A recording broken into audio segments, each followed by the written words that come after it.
Chalk Paint's soft, unique look is popular thanks to its foolproof application technique, overall versatility, and distinctive texture. Here's what you'll need to apply this on-trend paint finish.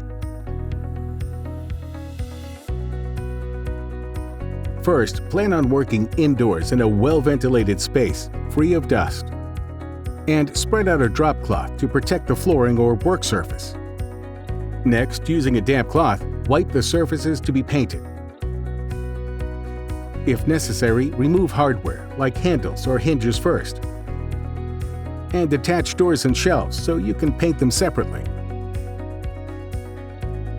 Next, use a latex brush to begin applying the chalked paint in thin layers. There's no definitive rule regarding the direction of brushstrokes. And for a smoother finish, apply the paint in quick parallel strokes. Your piece may require 2 coats, but most chalk paints dry very quickly.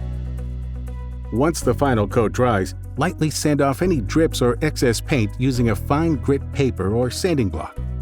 If you like an aged, more distressed look, focus on areas that would receive the most wear and tear. Sand along the edges, near handles and pulls, and horizontal work surfaces. Then wipe the piece down again to remove the dust. To protect the finish and enhance the color, seal it with a decorative wax. Rub the wax in, then buff with a clean, lint-free cloth. Keep in mind, the more you buff, the glossier the finish. Some products may require 2 coats, and you should allow 24 hours for the wax to dry. The hard, durable finish will be completely cured in 30 days.